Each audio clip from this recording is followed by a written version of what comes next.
बिस्मिल्लाहिर्रहमानिर्रहीम। मैं doctor Naseem Arain ji from छत्तापुर।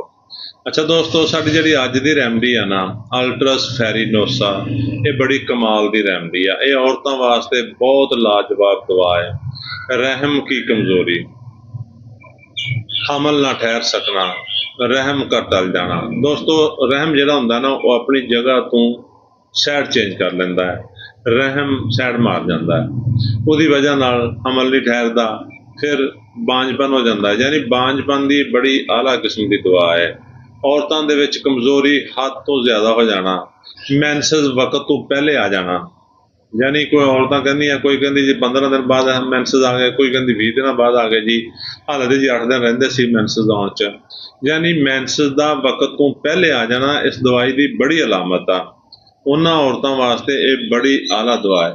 Menses का खत्म ना होना, दाग लगना, पंजाबी च कहंदे आ भी दाग लग्या रहिंदा है। औरतां आके दसदियां ने कि जी मैंसेस तो रुक गए लेकिन दाग लगे रहिंदा, थोड़ी थोड़ी रतूबत जिहड़ी आ वो खारज हुंदी रहिंदी है। यानी मैंसेस रुकण तो बाद भी थोड़ी थोड़ी रतूबत दा या कतरियां दी शक्ल च खून दा जारी रहना, जिन्हों कहंदे दाग लगना।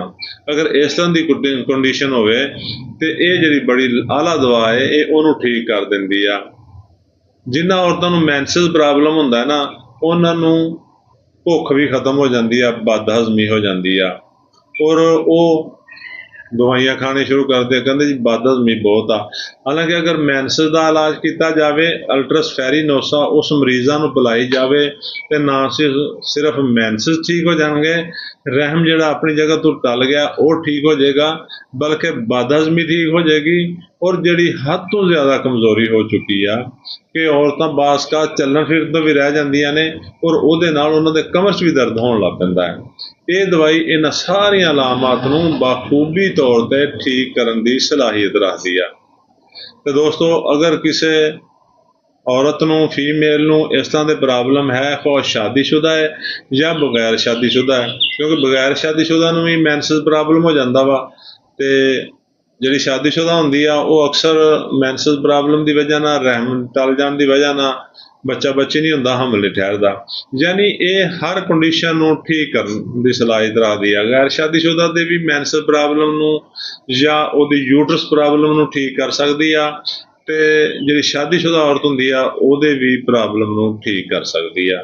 ये हर उम्र दी जिहड़ियां औरतां हुंदियां उन्हां वास्ते बड़ी लाजवाब ते आला दवा है। अल्ट्रस फैरीनोसा नूं क्यू दे विच रहना चाहिदा है। 10 कतरे सुबह, 10 दोपहर, 10 शाम, 2 घुट पानी च पा के पियो, और कुछ अरसा पियोगे तो सारे ही प्रॉब्लम ठीक हो जाएंगे। तो दोस्तों, साडी वीडियो नूं लाइक ते शेयर कर लिया करो ताकि वीडियो होर लोगों तक पहुँचे और उन्हां दा भी फायदा होवे। साडे अकाउंट नूं फॉलो कर लो ताकि तुहाडा और साडा राबता रहे। दोस्तों, मुकम्मल तौर पर अलामत और दवाई का तरीका दस दिता जाता है। इस दे बावजूद लोग कॉलां और मैसेज करते हैं, डॉक्टर साहब दवाई का नाम लिख दिओ, डॉक्टर साहब तरीका दस दिओ। बई इस तरह ना करया करो।